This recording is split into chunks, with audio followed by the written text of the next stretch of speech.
Hello everyone, আসসালামু আলাইকুম। সবাই কেমন আছেন? আশা করি সবাই অনেক ভালো আছেন। সিলেটি কিচেনে নতুন আরেকটি ভিডিও দেখার জন্য সবাইকে জানাই ওয়েলকাম। আজকে তৈরি করে দেখাবো কুরবানির ঈদ স্পেশাল গরুর মাংসের কালা ভুনার রেসিপি। আশা করি আপনাদের কাছে ভালো লাগবে।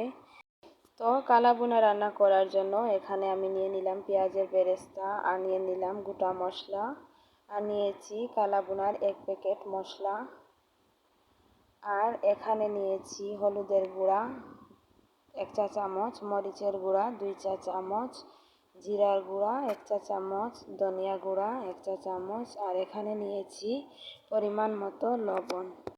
আর সাথে নিয়ে নিলাম পেঁয়াজ কুচি, আর পেঁয়াজ বাটা, রসুন বাটা, আদা বাটা। এখন আমি মাংসগুলোকে ম্যারিনেট করে নেব। তো দেখুন, এখানে আমি কিন্তু 2 কেজি থেকে কিছুটা পরিমাণ কম মাংস নিয়েছি, আর হাড় চর্বি সহ মাংস নিয়েছি। আর মাংসটাকে কিছুটা ছোট ছোট করে কেটে নিয়েছি যাতে অল্প সময়ে সিদ্ধ হয়ে যায়। এখন আমি দিয়ে দিব পেঁয়াজ কুচি আর পেঁয়াজ বাটা, দিয়ে দিব আদা বাটা, রসুন বাটা। এভাবে যদি কালা ভুনাটা রান্না করেন তাহলে কিন্তু খুবই সহজেই কালা ভুনাটা রান্না করতে পারবেন। আর যারা নতুন আছেন তারাও কিন্তু চাইলে এভাবে রান্না করতে পারবেন। এখন দিয়ে দিব পরিমাণ মতো লবণ,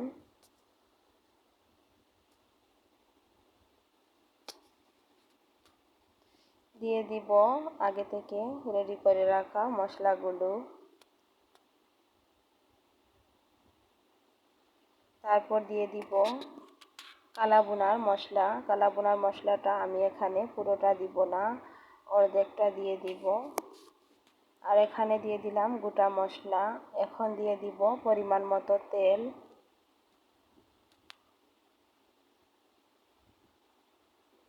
তেল দিয়ে ভালো করে হাত দিয়ে মাখিয়ে নিতে হবে, আর চেষ্টা করবেন মাংসটাকে হাত দিয়ে মাখানোর।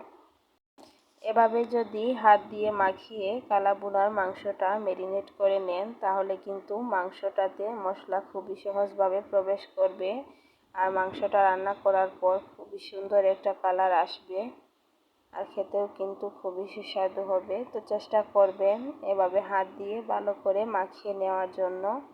তো এভাবে আমি মাখিয়ে কিছুক্ষণ রেখে দেব।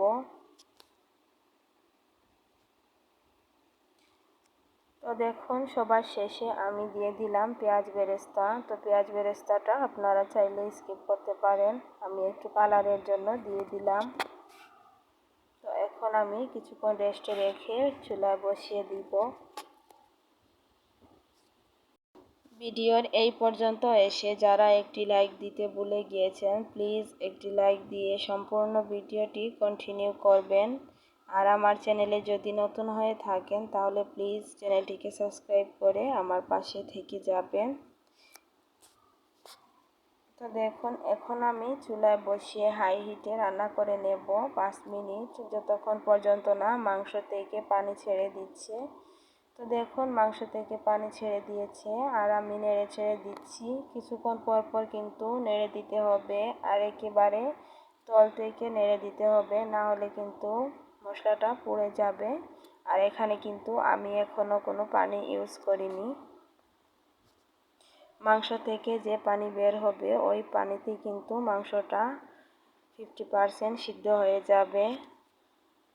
তো এভাবে নেড়ে চেড়ে কিন্তু ভালো করে কষিয়ে নিতে হবে। তো দেখুন, এখানে কিন্তু আমি 1 কাপের মতো গরম পানি অ্যাড করেছি, কারণ মাংসটা সিদ্ধ হতে কিন্তু কিছুটা পরিমাণ পানি লাগবে। তো আমি সবার শেষে কিন্তু এই পানিটা শুকিয়ে নেব।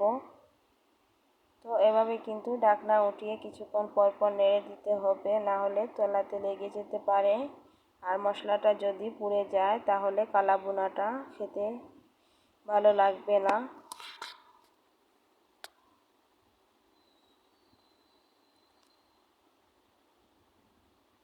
তো দেখুন, মাংসটাকে কিছুক্ষণ রান্না করার পর কিন্তু কিছুটা কালার চলে আসছে, আর হালকা লাল লাল কালার চলে আসছে।